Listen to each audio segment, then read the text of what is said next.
యొక్క శరీరాన్ని మనం ఎంతగా లోపరుచుకుంటామో అంతగా ఆత్మ ద్వారా నింపబడతాం, అంతగా ఆత్మ ద్వారా నడిపించబడతాం. తద్వారా ఆత్మల్ని ఏం చేస్తుందంట?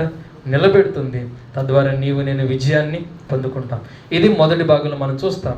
మన చేతులు పైకెత్తబడటానికి దేవుడు మనకు అనుగ్రహిస్తున్న, లేదా దేవుడు మన జీవితంలో ఆయన కోరుకుంటూ ఉన్న 4 శ్రేష్టమైన విషయాలు. మొదటిగా మనం గమనించగలిగితే దేవుని చేతికర్ర. రెండవది మనం గమనించగలిగితే కొండ శిఖరం. మూడవది మనం గమనించగలిగితే బండాయి ఉన్న క్రీస్తు మీద ఆనుకొనుట, ఆధారపడుట, కూర్చునుట. చివరికి నాలుగోది మనం గమనించగలిగితే దేవుని ఆత్మ ద్వారా బలపరచబడి మన యొక్క జీవితంలో ఆదుకొనబడుట. తర్వాత ఇప్పుడు రెండో మాట మనం చూద్దాం. హెబ్రీయులకు రాసిన పత్రిక 12వ అధ్యాయము 12-13 వచనాల్లో రెండో మాట మనం ఏం చూస్తామంటే, సడలిన మోకాళ్ళని ఏం చేయాలంట? బలపరుచుకోవాలి. కాబట్టి మోకాళ్ళు సడలిపోకూడదు. మోకాళ్ళు బలహీనంగా ఉండటానికి వీలు లేనే లేదు. ఆ యొక్క మోకాళ్ళు బలంగా ఉన్నప్పుడే మన యొక్క జీవితంలో మన విజయాన్ని పొందుకుంటాం శత్రువు మీద. న్యాయాధిపతుల గ్రంథము 7వ అధ్యాయము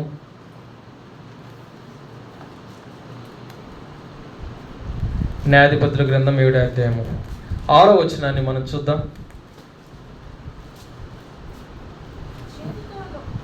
న్యాయాధిపతుల గ్రంథం 7వ అధ్యాయం 6వ వచనం. చేతితో నోటికి అందించుకొని గతికిన వారి లెక్క 300 మంది, మిగిలిన జనులందరూ నీళ్ళు త్రాగుటకు మోకాళ్ళుని కృంగిరి.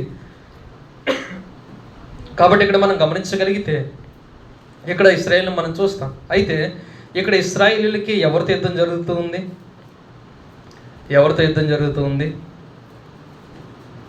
చెప్తారా? ఇక్కడ 7వ అధ్యాయంలోనే ఉంది. ఎవరితో యుద్ధం జరుగుతుంది? మిద్యానీయులతో యుద్ధం జరుగుతుంది. అయితే ఈ యొక్క యుద్ధంలో ఇశ్రాయేలీయులందరూ కూడా యుద్ధంలో పాలు పొందడానికి వచ్చారు. అయితే ఇక్కడ మనం గమనించే ప్రాముఖ్యమైన విషయం ఏంటనంటే, ఆ యొక్క గిదెయోను ఏమంటూ వచ్చాడంటే, ఎవరైతే ఆ యొక్క కుక్కవల్లి ఆ యొక్క నీళ్లు గతికే వారిగా ఉంటారో వారిని నేను యుద్ధంలో చేర్చుకుంటాను. అయితే ఎవరైతే ఆ విధంగా చేయలేకపోతారో వారు యుద్ధంలో ఉండటానికి వీలు లేదని చెప్పిన పరిస్థితిని మనం ఇక్కడ గమనిస్తాం. అందుకని 6వ వచనం మనం చూడగలిగితే, మిగిలిన జనులందరూ నీళ్లు త్రాగుటకు మోకాళ్ళుని వారు ఏమైపోయారంట? కృంగిపోయారు. అంటే మోకాలు ఏ విధంగా ఉన్నాయి? బలహీనంగా ఉన్నాయి. మోకాలు ఏమైపోయాయి? సడలిపోయాయి. ఆ యొక్క మోకాలు బలంగా లేవు. ఆ యొక్క మోకాలు కృంగిపోతూ వచ్చాయి. అందుకని తను ఒక మాట అన్నాడు. ఏమన్నాడంటే, ఇదే న్యాయాధిపతుల గ్రంథము 7వ అధ్యాయము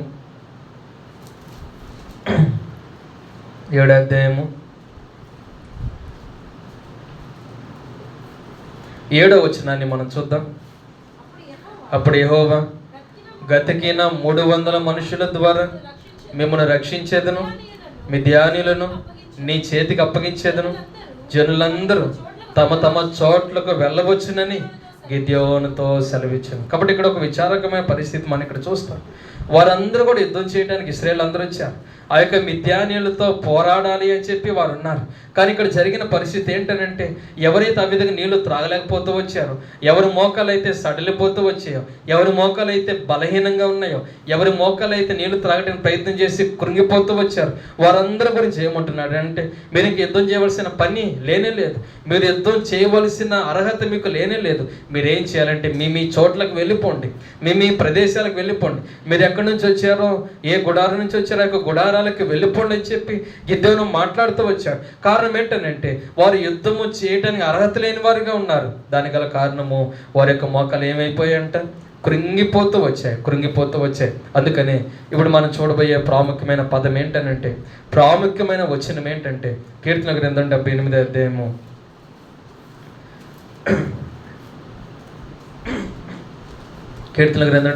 అధ్యాయము 9వ వచనాన్ని మనం కలిసి చదువుకుందాం. చాలా ప్రాముఖ్యమైన మాట. కీర్తన గ్రంథము 78వ అధ్యాయము 9వ వచనాన్ని కలిసి చదువుకుందాం. విళ్ళను పట్టుకొని యుద్ధ సన్నద్ధులైన ఎఫ్రాయిము సంతతి వారు యుద్ధ కాలమున వెనుకకు తిరిగిరి. కాబట్టి విళ్ళు పట్టుకున్నారు, బలెమును పట్టుకున్నారు, డాలు పట్టుకున్నారు, శిరస్నానం పెట్టుకున్నారు, కవచాలు ధరించుకున్నారు. వారు యుద్ధ సన్నద్ధులుగా ఉన్నారు. యుద్ధం చేయడానికి మేము వచ్చామన్నారు. ఎటువంటి శత్రువులైనా పర్వాలేదన్నారు. మిద్యాన్ని మేము జయిస్తామని చెప్పారు. మేము అనేకమైన యుద్ధాలు చేసామని చెప్తూ వచ్చారు. మాకు యుద్ధం చేయడానికి సామర్థ్యం ఉందని చెప్పారు. మేము ఖచ్చితంగా మిద్యానీలను ఓడిస్తామని చెప్పి వారు ప్రగల్భాలు పలుకుతూ ఆ దినాన సిద్ధంగా నిలబడుతూ వచ్చారు. కానీ అయితే యుద్ధకాలం వచ్చినప్పుడు ఎఫ్రాయిం ఏం చేస్తూ వచ్చాడంట? యుద్ధకాలం వచ్చినప్పుడు ఎఫ్రాయిం ఏం చేస్తూ వచ్చాడంట? వెనుకకు తిరిగాడు. ఎంత విచారకరమైన పరిస్థితి. కారణం ఏంటంటే మోకాలు ఏ విధంగా ఉన్నాయి? బలహీనంగా ఉన్నాయి. మోకాలు ఏమైపోయాయి? కృంగిపోయాయి. మోకాళ్ళు సడలిపోతూ వచ్చాయి. అందుకనే మన యొక్క జీవితాల్లో ప్రభు అయిన దేవుడు ఈ యొక్క విశ్వాస సంబంధమైన జీవిత యాత్రలో ఎప్పుడు ఏ విధంగా ఏ రూపంలో ఎవరి ద్వారా ఎటువంటి పరిస్థితి మన యొక్క జీవితంలో ఒక యుద్ధం వల్లే మన ముందు నిలబెడతాడో మనకు తెలియదు. మనం పోరాడినట్లుగా మన యొక్క జీవితంలో ఆయన ఎటువంటి పరిస్థితిని అనుమతిస్తాడో మనకు తెలియదు. కాబట్టి అప్పటి వరకు మన యొక్క జీవితంలో బాగానే ఉన్నట్లుగా, విశ్వాసంతో ఉన్నట్లుగా, జయించడానికి సిద్ధంగా ఉన్నట్లుగా, పోరాడటానికి ముందుకే వెళ్ళటానికి సామర్థ్యం ఉన్నట్లుగా మనం భావిస్తాం. అయితే ఒక్కసారిగా శ్రమ వచ్చినప్పుడు, ఒకసారిగా హఠాత్తుగా పరిస్థితి తారుమారైపోయినప్పుడు, ఒకసారిగా బలహీనత అన్నది మనం పట్టుకున్నప్పుడు, ఒకసారిగా అడ్డుగా ఆటంకకరంగా ఎత్తైన ప్రాకారం వంటి పరిస్థితులు ఒకవేళ మన ముందు నిలబడినప్పుడు మనం అనేక సార్లు ఏం చేస్తూ ఉంటామంటే ఈ యొక్క ఎఫ్రాయిము వలె వెనుదిరిగిపోతూ ఉంటాం. అయితే ప్రభు అంటూ ఉన్నాడు, మిద్యానీయులు ఎప్పుడు సిద్ధంగా ఉంటారు. వాళ్ళు నువ్వు జయించాలంటే, నీ యొక్క జీవితంలో విజయాన్ని పొందుకోవాలంటే నీ మోకాలు ఏ విధంగా ఉండాలి? బలంగా ఉండాలి. అవి ఎంతగానో సత్తువతో ఉండాలని అంటూ ఉన్నాడు. మరి ఎందుకని ఎఫ్రాయిము వెనక తిరిగినట్లు?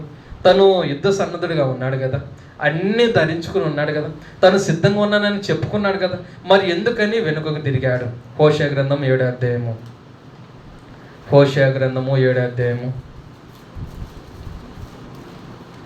11వ వచనాన్ని మనం చూద్దాం. ఎఫ్రాయిము బుద్ధి లేని పిరికి గుండె గల గువ్వాయను. కాబట్టి తీరా శ్రమ వచ్చినప్పుడు, ఇబ్బంది వచ్చినప్పుడు, అది మాత్రమే కాదు, పరిస్థితులన్నీ బాగున్నప్పుడు తను ఎంతో సంతోషంగా, ధైర్యంగా, ఆనందంగా, విశ్వాసంతో సాగిన వ్యక్తి పరిస్థితులు తారుమారైపోయినప్పుడు తను ఏమైపోతూ వచ్చాడంటే బుద్ధి లేని పిరికే గుండె గల గువైపోతూ వచ్చాడు. అంటే తను పిరిగితనంతో, భయంతో, అది మాత్రమే కాదు, బుద్ధి లేని స్థితిలో ఉంటూ వచ్చాడు. అది మాత్రమే కాదు, ఈ స్థితి ఎందుకని వచ్చింది? తను ఎందుకని పిరికివాడైపోతూ వచ్చాడు? తను ఎందుకని వెనుకకు తిరిగాడు? ఆ కారణం ఉంది. 8వ వచనాన్ని మనం చూద్దాం. ఎఫ్రాయిము అన్యజనులతో కలిసిపోయాను. ఎఫ్రాయిము ఎవరినో త్రిప్పివేయని అప్పము వంటి వాడాయను. కాబట్టి ఎఫ్రాయిము ధైర్యవంతుడే. ఎఫ్రాయిము దేవునికి ఇష్టడైన కుమారుడే.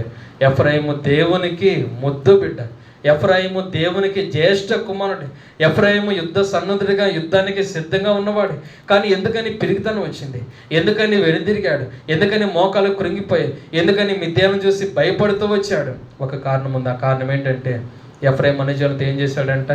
కలిసిపోయాడు. అందుకనే మోకాలు మన యొక్క జీవితంలో బలంగా ఉండాలంటే, అవి దృఢంగా ఉండాలంటే, అవి కదిలిపోకుండా ఉండాలంటే, నేను ఎల్లప్పుడూ మన యొక్క జీవితంలో ఎటువంటి అనే సంబంధమైన, ఎటువంటి లోక సంబంధమైన, ఎటువంటి వ్యర్థమైన, ఎటువంటి సంబంధమైన, ఎటువంటి జీవన సంబంధమైన ఏ పోరాటంలో కూడా చిక్కుకోకుండా నేను మన యొక్క జీవితంలో దేవుని కొరకు నమ్మకంగా, స్థిరంగా, విశ్వాసంతో మనము పరిపూర్ణంగా మనం ఉండగలిగితే, తద్వారా మనము ఎప్పుడు ఏ పరిస్థితి వచ్చినా కానీ మనం ముందుకే సాగిపోయి ఖచ్చితంగా విజయాన్ని మనం పొందుకుంటాం. ఒకవేళ వెనుదిరిగే స్థితి ఉందంటే, ఒకవేళ అన్యజనులతో కలిసిపోయిన పరిస్థితి ఉందంటే, ఆ యొక్క యుద్ధ సన్నద్ధులుగా ఉండి యుద్ధం ముందు గెలిచే అవకాశం లేనట్లుగా మనం పారిపోతున్న పరిస్థితులు ఉన్నాయంటే, ఎఫ్రాయిము ఆయనకి ఇష్టమైన కుమారుడు కనుక, ముద్దుబిడ్డ కనుక ఆయన విడిచిపెట్టడు. మరి ఆయన ఏం చేస్తాడు? హోషేయ గ్రంథం 10వ అధ్యాయము. ఆయన విడిచిపెట్టడు కనుక, ఖచ్చితంగా ఎఫ్రాయిము తిరిగి విజయాన్ని పొందుకోవాలి కనుక దేవుడు ఏం చేస్తాడు? హోషేయ గ్రంథం 10వ అధ్యాయము 11వ వచనాన్ని మనం చూద్దాం. ఎఫ్రాయిము నోర్పునందు అభ్యాసము గలదే, కంకులను త్రొక్కగోరు పేయవలె ఉన్నది. అయితే దాని నున్నని మెడకు నేను కాడి కట్టుదును.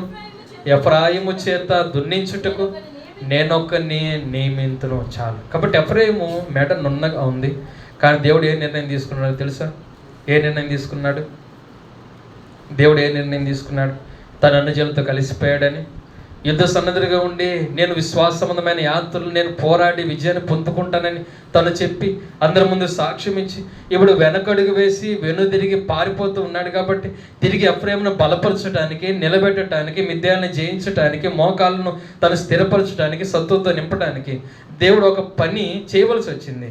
అదే పని అయితే దాన్ని నున్నని మెడ నేనేం చేస్తాను, కాడిని కడతాను. ఎఫ్రాయిము అంటుంది, అయ్యా నేను ఎప్పుడు ఇటువంటి కాడిని మోయలేదు, నా మెడెంతో నున్నటిది ప్రభా. ఈ యొక్క నా తండ్రి విశ్వాస యాత్రలో నేను ఎంతగానో చక్కగా సంతోషం ముందుకు సాగుతూనే వచ్చాను ప్రభా, ఎందుకని ఈ యొక్క కాడిని పెడుతూ ఉన్నామని చెప్పి ఎఫ్రాయిము ఒకవేళ అడగొచ్చాము. అయితే దేవుని ఉద్దేశం వేరు, ఆయన తలంపులు వేరు, ఆయన ఆలోచనలు వేరు. ఆయన తలంపు ఉద్దేశం ఒక్కటే, అదేంటనంటే ఎఫ్రాయిము బలంగా ఉండాలి, ప్రతి పరిస్థితిలో ధైర్యంగా ఉండాలి, మిద్యాన్ని ఎప్పుడు వచ్చినా సరే విజయాన్ని పొందుకునే వ్యక్తిగా తన మోకాలు దృఢంగా ఉండాలి, తను నేల త్రాగటానికి క్రిందకు వంగి మోకాలు కృంగిపోకూడదు, తను ఎప్పటికీ వెనదిరగకూడదు, నాకు అవమానం తెచ్చే వ్యక్తిగా ఉండకూడదు, తను నా యొక్క జ్యేష్ఠ కుమారుడు నా ముద్దు బిడ్డ కనుక తను ఎప్పుడు కూడా విజయశాలిగా ఉండాలని చెప్పి నేను ఈ యొక్క కార్యాన్ని చేస్తున్నానని తన యొక్క హృదయంలో ఇటువంటి ఉద్దేశాన్ని కలిగిన దేవుడిగా ఈ శిక్షణ వేయటానికి, కాడిని పెట్టడానికి, తన మెడను వంచటానికి ఆ యొక్క నూనె పైన మెడ మీద ఈ కాడిని తెచ్చి తీసుకుని పెట్టాడు. అయితే ఇప్పుడు ఒక మాట మనం చూద్దాం. ఇర్మీయా గ్రంథము 31వ అధ్యాయము. ఇర్మీయా గ్రంథము 31వ అధ్యాయము 18వ వచనాన్ని మనం చూద్దాం. నీవు నన్ను శిక్షించితివి, కాడికి అలవాటు కాని కోడె దెబ్బలకు లోబడినట్లుగా నేను శిక్షకు లోబడుచున్నాను. నీవు నా దేవుడైన యెహోవావు, నీవు నా మనస్సును త్రిప్పిన యెడల నేను తిరుగుదునని ఎఫ్రాయిము అంగలార్చుచుండగా నేను ఇప్పుడే వినుచున్నాను. కాబట్టి మన జీవితంలో ఆయన శిక్షించిన మన మేలు కొరకే, మన జీవితంలో మన మెడ మీద కాడి పెట్టిన మన జీవితంలో మన క్షేమం కొరకే. అయితే అటువంటి పరిస్థితులు దేవుడు అనుమతించినప్పుడు మనం ఏం చేయాలంటే, ఇక్కడ తను ఒక మాట అంటున్నాడు. అదేంటంటే, కోడె దెబ్బలకు లోబడినట్లు నేను శిక్షకి ఏం చేస్తున్నాను, లోబడుతున్నాను. నేను నీ వైపు తిరుగుతాను ప్రభా, నీకు విధేయత చూపిస్తాను. కాబట్టి దేవుడు అనేకసార్లు అనేక విధాలుగా మన యొక్క జీవితంలో వివిధ రకాలైన పరిస్థితులు ఆయన అనుమతించిన మనం అర్థం చేసుకోలేకపోతే, మనము మన యొక్క హృదయాన్ని కఠినపరుచుకుంటే, నాకే ఎందుకు ప్రభు ఇటువంటి పరిస్థితులు నువ్వు అనుమతించావని చెప్పి ఆయన ప్రశ్నిస్తూ కూర్చుంటే మన యొక్క జీవితంలో మన యొక్క మోకాలు తిరిగి బలపరచబడం. మనం పదే పదే ఆయన విషయంలో సనుగుతూ గొనుగుతూ మనము ప్రతి చిన్న కారణానికి కూడా మనం ఎంతగానో వేసారిపోతూ ఉంటే మన యొక్క జీవితంలో పిరిగితనంతోనే ఉంటాం, మన యొక్క జీవితంలో వెనుదిరిగిపోతూనే ఉంటాం, తిరిగి ఎప్పటికీ బలంగా మనం ఉండలేం. అందుకనే మనం బలపరచాలని చెప్పి దేవుడు చేస్తున్న యొక్క ప్రయత్నంలో మనం లోబడి శిక్షకు విధేయత చూపించి ఆయన వైపు తిరిగి మన యొక్క జీవితంలో తిరిగి సమకూర్చబడగలిగితే మన యొక్క పాదాలు బలంగా ఉంటాయి, మనం ముందుకే సాగిపోగలం. ఫిలిప్పీయులకు రాసిన పత్రిక 3వ అధ్యాయము. ఫిలిప్పీయులకు రాసిన పత్రిక 3వ అధ్యాయము 12వ వచనం చివరి భాగాన్ని మనం చూద్దాం. 12వ వచనం చివరి భాగం. నేను దేని నిమిత్తము క్రీస్తు యేసు చేత పట్టబడితును దానిని పట్టుకొనవలెనని పరిగెత్తుచున్నాను. కాబట్టి యుద్ధ రంగంలో నేనున్నాను, నా ముందు బహుమానం ఉంది. దేవుడు నా కొరకు ఆ యొక్క శ్రేష్టమైన బహుమానాన్ని సిద్ధపరిచాడు. కాబట్టి దేని నిమిత్తము నేను ఆయన ద్వారా పట్టబడుతూ వచ్చానో దానిని పట్టుకోవాలని చెప్పి నేనేం చేస్తున్నాను, ముందుకే పరిగెత్తుతున్నాను. ఇంకెప్పటికీ వెనుక తిరగను. ఏ పరిస్థితి వచ్చినా వెనక్కు చూడనంటే చూడను. ఎటువంటి ఆకర్షణలు, ఎటువంటివి ఈ యొక్క లోక సంబంధమైనవి నన్ను పిలిచిన నేను ఎట్టి పరిస్థితుల్లో కూడా పారిపోను, నేను ముందుకే సాగుతాను. ఆ యొక్క యుద్ధ రంగంలో ఆ యొక్క పరుగు పందెలు నేను పరిగెత్తి ఆ యొక్క గురిని చేరుకొని నేను ఖచ్చితంగా బహుమానాన్ని పొందుకుంటాను. కానీ ఇంకా ఎప్పటికీ వెనుకకు తిరగనంటే తిరగను. ఇంత ధైర్యం ఏ విధంగా వచ్చింది, ఇంత నిబ్బరం ఏ విధంగా వచ్చింది, ఇంత దృఢమైన సంకల్పంతో తన యొక్క జీవితంలో తన యొక్క మోకాలు బలపరచబడి తన విజయాన్ని పొందుకోవడానికి ముందుకే ఎందుకని సాగలుగుతూ వచ్చాడు? కారణం ఒకటే, తన అన్యులతో కలిసిపోయినప్పుడు, తను పిరిగితనంతో ఉన్నప్పుడు, తను వెనుదిరిగినప్పుడు, తన జీవితంలో దేవునికి అపనమ్మకస్తుడిగా ఉన్నప్పుడు దేవుడు విడిచిపెట్టుకుని ఏం చేశాడంట, తన మెడ మీద కాడిని పెట్టాడు. కాబట్టి ఆయన శిక్షించటం మన మీద ఉన్న ప్రేమను బట్టి, మన యొక్క జీవితంలో తిరిగి సమకూర్చడానికి, తిరిగి అయిన ప్రతి పరిస్థితిని మనం బలపరచడానికి, ఈ యొక్క విశ్వాసమైన జీవిత యాత్రలు ఏది తలెత్తినా కానీ మనం ఆయనకి నమ్మకస్తులుగా ఉండటానికి. అందుకని రెండవదిగా మన యొక్క మోకాలను దృఢంగా మనం ఉంచుకుందాం, సడలిన మోకాలను మనము బలపరుచుకుందాం. తర్వాత మూడో మాట మనం చూస్తే, పాదములకు మార్గములను సరళం చేసుకునుట. సామెతల గ్రంథము 4వ అధ్యాయము. సామెతల గ్రంథము 4వ అధ్యాయము పాదములకు మార్గాలను సరళం చేసుకొనుట. 26, 27 వచనాలు మనం చూద్దాం. నీవు నడుచు మార్గమును సరళము చేయము, అప్పుడు నీ మార్గములన్నీ స్థిరములగును. నీవు కుడి తట్టుకైనను ఎడమ తట్టుకైనను తిరగకము, నీ పాదమును కీడునకు దూరముగా తొలగించుకును. కాబట్టి మూడవదిగా మన యొక్క పాదాలకు మార్గాలను సరళం చేసుకొనుట అన్నప్పుడు ఇక్కడ రాయబడుతూ వచ్చిన మాట ఏంటంటే, కుడి తట్టుకైనా కానీ ఎడమ తట్టుకైనా కానీ ఎట్టి పరిస్థితుల్లో తిరగకు. అది మాత్రమే కాదు, నీ పాదమును కీడునకు దూరముగా తొలగించుకొను. అంటే ఈ యొక్క లోకంలో కీడు అన్నది, ఈ లోకంలో అపవిత్రత అన్నది, ఈ లోకంలో మాలిన్యం అన్నది, ఈ యొక్క లోకంలో కుడి ఎడములు తొలగిపోయే పరిస్థితులను ఖచ్చితంగా వస్తాయి. అయితే మన యొక్క పాదాలు వాటన్నిటిలో నుంచి కూడా తప్పించబడి, వాటన్నిటిలో నుంచి కూడా తొలగిపోయి ఆ యొక్క రాజ్య మార్గంలోనే నీవు నేను సాగిపోగలిగితే, దేవుడు సిద్ధపరిచిన యొక్క మార్గంలోనే మనం ఉండగలిగితే, ఆ మార్గం ఎంత కఠినంగా ఉన్నా మన యొక్క మార్గాన్ని కోరుకోగలిగితే, తద్వారా మన యొక్క జీవితంలో దేవుడు మన యొక్క పాదాలకు ఆ యొక్క మార్గాలను సరళం చేసి తన యొక్క శ్రేష్టమైన ఆ యొక్క స్థిరమైన దేవుని యొక్క నిత్య జీవ మార్గంలో ఆయన మనం ఉంచుతాడు. అందుకని ఒక మాట మనం చూద్దాం. మత్తయి సువార్త 7వ అధ్యాయము, మత్తయి సువార్త 7వ అధ్యాయము 13, 14 వచనాలు మనం చూద్దాం. ఇరుకు ద్వారమున ప్రవేశించుడి, నాశనముకు పోవు ద్వారము వెడల్పును, ఆ దారి విశాలమునై ఉన్నది, దాని ద్వారా ప్రవేశించు వారు అనేకులు. జీవమునకు పోవు ద్వారము ఇరుకును, ఆ దారి సంకుచితమునై ఉన్నది, దాని కనుగొను వారు కొందరే. కాబట్టి జీవానికి పోయే మార్గం ఎటువంటి మార్గం అంట? అది ఇరుకైన మార్గం, అది సంకుచితమైన మార్గం, అది ఎంతో కఠినమైన మార్గం. అయితే ప్రభు ఏమంటున్నాడు తెలుసా? ఇరుకు ద్వారమున ప్రవేశించండి. కాబట్టి అది ఇరుకని చెప్పి పాదాలను కుడి ఎడమలు తొలగిపోకండి. అది కఠినంగా ఉంది అని చెప్పి వెనుదిరగబాకండి. ఆ యొక్క మార్గంలో ముందుకు సాగటం కష్టంగా ఉందని చెప్పి భయపడకండి. అయితే ఒకవేళ విశాల మార్గాన్ని కోరుకున్నారంటే ఆ మార్గం చివరికి ఎక్కడికి నడిపిస్తుంది అంట? నాశనానికి నడిపిస్తుంది. కాబట్టి ఈ లోకంలో ఉన్న వ్యక్తులు మనం చూస్తే, ఈ లోకంలో దేవుని ఎరుగిన వారిని మనం చూస్తే, వారు విశాలమైన మార్గంలో ఉన్నారు. వారిని మనల్ని ఒకవేళ మనం పోల్చుకోగలిగితే వారు క్షేమంగా ఉన్నారు, వారు సంతోషంగా ఉన్నారు, వారు సమృద్ధితో ఉన్నారు, వారు ఘనమైన స్థితిలో ఉన్నారు, వారు మేలు అనుభవిస్తున్నారు, వారు దుఃఖం విచారం లేని స్థితిలో ఉన్నారు. కాబట్టి కీర్తన గ్రంథం 72 మనం గమనించినట్లు ఈ పరిస్థితులన్నీ కూడా వారి జీవితంలో ఉన్నాయి. కానీ వారు ఎక్కడున్నారో తెలుసా? నిశ్చయముగా కాలు జారు చోటనే ఉన్నారు. వారు హఠాత్తుగా లయమైపోతారు. కానీ మన యొక్క జీవితంలో ఆ యొక్క ఇరుకు మార్గంలో ఏం లేకపోయినా, ఆ యొక్క ఇరుకు మార్గము సంకుచితంగా ఉన్నా, ఆ యొక్క ఇరుకు మార్గం మన యొక్క జీవితంలో కష్టతరంగా ఉన్నా, నేను ఏం చేయాలంటే ఆ యొక్క ఇరుకు మార్గంలోనే ప్రవేశించి ఆ మార్గంలోనే మన యొక్క జీవితంలో వెళ్ళడానికి ఇష్టపడాలి. అందుకని ఒక వచనాన్ని మనం చూద్దాం. లూకాసు వార్త 13వ అధ్యాయము, లూకాసు వార్త 13వ అధ్యాయం. ప్రభు అందుకని ఒక మాట అన్నాడు. 24వ వచనాన్ని మనం చూద్దాం. ఆయన వారిని చూచి ఇరుకు ద్వారమున ప్రవేశింప పోరాడుడి. కాబట్టి ఇరుకు ద్వారంలో ఎప్పుడు ఏముంటుందంట? ఇరుకు ద్వారంలో ఎప్పుడు ఏముంటుందంట? పోరాటం ఉంటుంది. ఇరుకు మార్గమున మీరు మీరేం చేయాలి? పోరాడాలి. అందుకని ఆ యొక్క విశాల మార్గంలో ఉన్న వారికి పోరాటం అవసరం లేదు, వారు ఎక్కువగా ప్రయాసపడిన అవసరం లేదు. ఈ యొక్క అపవాదైన సాతానుడు, లోకాధికారైన అపవాది వారిని అత్యధికంగా దీవెనలు చూపించి, దీవెనల గుండా నడిపించి, వారిని మోసగించి, వారు ఒక దినాన హఠాత్తుగా యొక్క పాతాలలో ఉండినట్లు వారు నడిపిస్తున్నాడు. వారిని చూసి మనం బాధపడి వారితో మనం పోల్చుకుని ప్రభుని మనం వెంబడిస్తున్న ఈ యొక్క ఇరుకు సంబంధమైన మార్గాన్ని బట్టి బాధపడాల్సిన అవసరం లేదు. కానీ అయితే నేను ఈ యొక్క మార్గంలో ప్రవేశించగలిగినట్లుగా, ప్రయాణం చేయగలిగినట్లుగా నిత్యం మనం పోరాడవలసిన అవసరత ఎంతైనా ఉంది. అయితే ఒక ప్రశ్న రావచ్చు, ఎంతకాలం నేను పోరాడాలి? ఈ లోకంలో ఎంతకాలం ఇరుకు మార్గంలో నేను ఉండాలి? ఈ యొక్క ఇరుకు మార్గం ఏమో జీవానికి నడిపిస్తుంది, విశాల మార్గం నాశనానికి నడిపిస్తుంది. మరి నేను ఇరుకు మార్గంలో ఉండినట్లు నేను సిద్ధపరుచుకున్నాను. అయితే ఈ యొక్క పోరాటం అనేది ఎంతకాలం? ఈ ప్రశ్నకు ఒక జవాబు ఉంది. పేతురు రాసిన మొదటి పత్రిక 5వ అధ్యాయము, పేతురు రాసిన మొదటి పత్రిక 5వ అధ్యాయము 10వ వచనాన్ని మనం కలిసి చదువుకుందాం. పేతురు రాసిన మొదటి పత్రిక 5వ అధ్యాయము 10వ వచనాన్ని కలిసి చదువుకుందాం.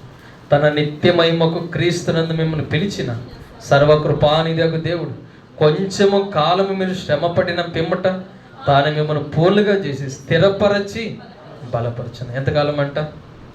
ఎంతకాలం? కొంచెం కాలం. అందుకని ప్రకటన గ్రంథం 2 మనం చూస్తాం కదా, అపవాదైన సాతానుని అంట చెరలో వేశాడంట. అయితే ప్రభు ఏమంటున్నాడు తెలుసా? 10 దినములు శ్రమ కలుగును. అయితే అంతవరకు నువ్వు ఏ విధంగా ఉండాలి? నమ్మకంగా ఉండాలి. అంటే ఈ కొంతకాలమే, కొంత సమయమే, కొద్ది దినాలే. కాబట్టి ఈ దినాలు మన యొక్క జీవితంలో ఇరుకు మార్గంలోనే ఉంటూ మన పాదాలకు మార్గాలను సరళం చేసుకున్న వారుగా ముందుకే మనం సాగగలిగితే, కుడిలను తొలగిపోకుండా ఇటువంటి ఇబ్బందికరమైన కష్టకరమైన పరిస్థితులు మన యొక్క జీవితంలో తల ఎత్తిన కొంచెం కాలమే కనుక ఆ శ్రమలన్నింటిని కూడా సహించి భరించి ప్రభు మీద ఆధారపడి మన యొక్క జీవితంలో మన యొక్క పాదాలు సరళం చేసుకుంటూ ప్రయాసతో మనం ప్రాకులాడుతూ పోరాడగలిగితే ప్రభు అయిన దేవుడు ఒక దినాన ఏం చేయబోతున్నాడు? ఆ కొంచెం కాలం అయిపోయిన తర్వాత ఏం చేయబోతున్నాడు? ఆ 10 దినాలు అయిపోయిన తర్వాత ఆయన ఏం చేయబోతున్నాడు? ఈ వచనాన్ని మనం కలిసి చదువుకుని ముగించుకుందాం. కీర్తన గ్రంథము 4వ అధ్యాయము.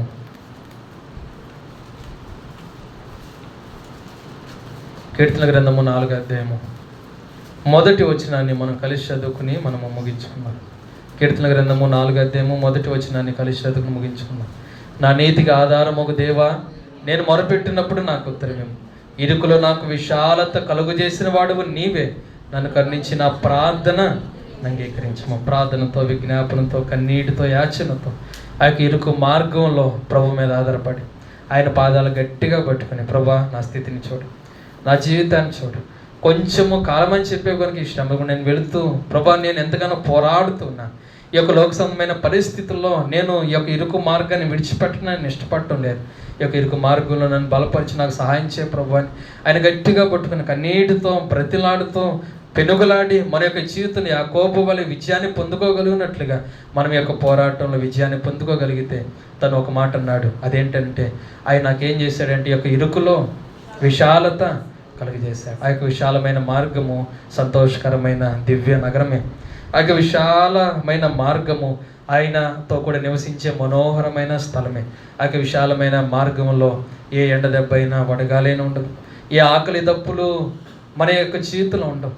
ఆ యొక్క గొర్రెపిల్ల మనకి కాపరిగా ఉంటాడు, జీవజల బుగ్గల యొద్దకు నడిపిస్తాడు, మన భాష బిందువులన్నిటిని కూడా తుడిచివేస్తాడు. సదాకాలం యుగాలు ఆ విశ్రాంతులు, ఆ విశాలమైన ఆ యొక్క దివ్య నూతన యెరూషలేము అనే పరలోక పట్టణంలో సదాకాలం ఆయనతో కూడా సంతోషంగా యుగాలు జీవించబోతున్నాం. అప్పటి వరకు ఈ లోకల్ మన యొక్క జీవితంలో మనము ఈ విధంగా ఇటువంటి స్థితిని కలిగి ఉన్నట్లుగా ప్రభువైన దేవుడు మనకు సహాయం చేయను గాక. కాబట్టి మొదటిగా మనం ఏం చేద్దామంటే మన చేతుల్ని బలపరుచుకుందాం, అవి పైకే ఎత్తబడగలిగినట్లుగా మన జీవితంలో సిద్ధంగా ఉందాం. దాని కొరకు మొదటిగా మనం చేయవలసిన పని ఏంటంటే ఆయన మనం ఏం చేయాలంటే గట్టిగా పట్టుకోవాలి. తర్వాత రెండవదిగా మనం చేయవలసిన మన పని ఏంటంటే ఆయనకి సమీపంగా జీవించాలి. మూడవదిగా మనం చేయవలసిన పని ఏంటంటే ఆయన మీద మనము ఆనుకోవాలి, ఆయన మీద మనం ప్రతి పరిస్థితుల్లో ఆధారపడాలి. నాలుగవది మనం చేయవలసిన పని ఏంటంటే మన యొక్క జీవితం ఎప్పుడు కూడా దేవుని ఆత్మ ద్వారా నడిపించబడగలిగినట్లుగా శరీరాన్ని మనం ఏం చేయాలంటే దినదినము నలగొట్టుకుంటూ లోపరుచుకోవాలి, అప్పుడు విజయం. తర్వాత రెండవదిగా మన యొక్క మోకాలు ఏ విధంగా ఉండాలంటే అవి బలంగా ఉండాలి, అవి కృంగిపోవటానికి వీల్లేదు. ఒకవేళ కృంగిపోయిన పరిస్థితులు వచ్చాయంటే వెనకడుగు వేస్తున్నామంటే ఎఫ్రైం యుద్ధ సన్నద్ధుడిగా ఉండి యుద్ధ కాలంలో వెనుక తిరిగాడంటే తను పిరిగివాడిగా ఉన్నాడు. ఎందుకని పిరిగితనం వచ్చింది? క్రైస్తవులు విశ్వాసులు పిరిగివారు ఉంటారు కదా, కానీ ఎందుకని ఇటువంటి స్థితి అంటే ఎఫ్రైం ఏం చేశాడు? అన్ని జనులతో కలిసిపోయాడు. కాబట్టి అన్ని సంబంధమైన వ్యర్థమైన వేటిలో కూడా కలిసిపోకుండా మన యొక్క జీవితంలో ఆయన కొరకు నమ్మకంగా మన యొక్క మోకాలు దృఢంగా ఉండగలిగితే మనం వెనుదిరగకుండా ఉంటే విజయాన్ని పొందుకుంటాం. ఒకవేళ అటువంటి స్థితి ఉందంటే ఆయన వదిలిపెట్టడం, ఆయన విడిచిపెట్టడం, ఆయనకు దూరం అయిపోతూ ఉంటే ఆయన చూస్తూ ఎందుకని ఉంటాడు? ఆయన ఏం చేస్తాడు తెలుసా? మన మెడ మీద, నున్నని మెడ మీద ఏం పెడతాడంట? కాడిని పెడతాడు, శిక్ష వేస్తాడు. అది కొంత కష్టమే, ఆయన బాధపడతాడు, అయినప్పటికీ వేస్తాడు. ఎందుకంటే మనం బలపరచడానికి, ఇంకెప్పటికి కూడా వెనుదిరగకుండా ఉండటానికి.